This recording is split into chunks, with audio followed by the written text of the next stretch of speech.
Bigot Infield is the champion's mindset for infield play. It is a infield community that brings together like-minded coaches, players, parents that are passionate about infield play or are passionate about baseball, softball, and just developing the youth and developing the game.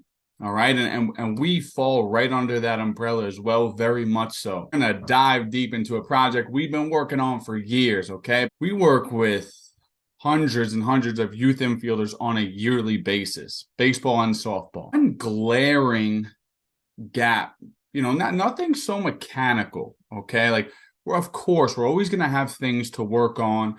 We're always going to have things to address as far as a coach and a player. But one thing that we really locked in on was it's more of an equipment issue, okay?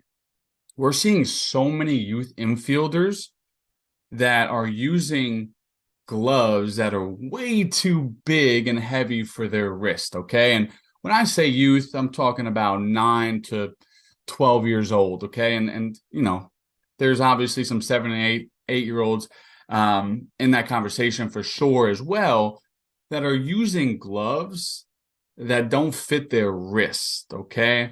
They're using gloves that are too heavy. And you start to talk about what that could cause for an infielder.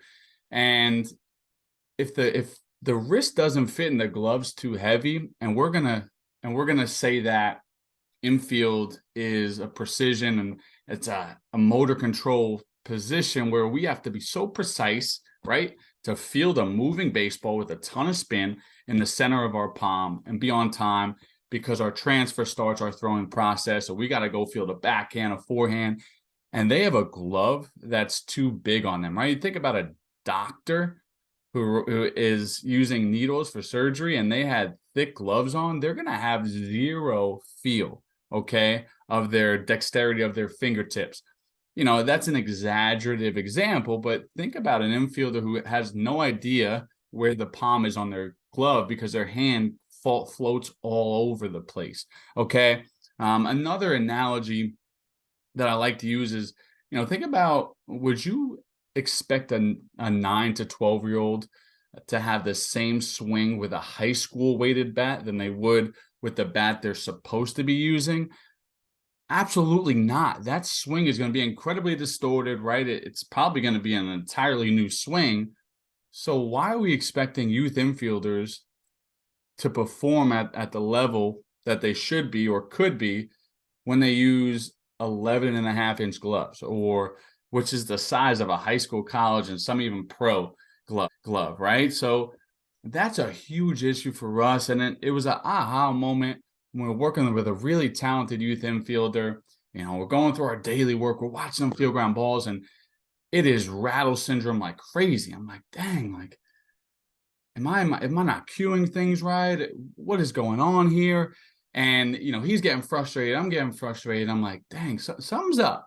And I'll just make up a name. Hey, Tommy, go grab that glove over there. So he goes and grabs a smaller glove. And we continue to do the same thing, right? Because with his beautiful, beautiful glove that he had on, that was gorgeous. It was high quality. It was expensive, but it did not fit his wrist, right? It did not fit his hand. So he had no idea where that ball was going. That ball was rattling all over the place. When he would try and go catch the ball in flight, his wrist would go all over the place because there was so much surface area in relation to the size of his wrist, okay? So boom, fast forward, he puts on a smaller glove. We start doing the same exact drills, and I'm not even cueing anymore, right? I'm just going throughout our drill sets and going through our reps and just watching. And it was night and day. It was, if you think about like someone who uses a weighted bat versus a lighter bat, it's just night and day with the intent, right? The speed, the mechanics. So I was like, oh man, like that was my light bulb moment where I was like, I think we're missing the ball.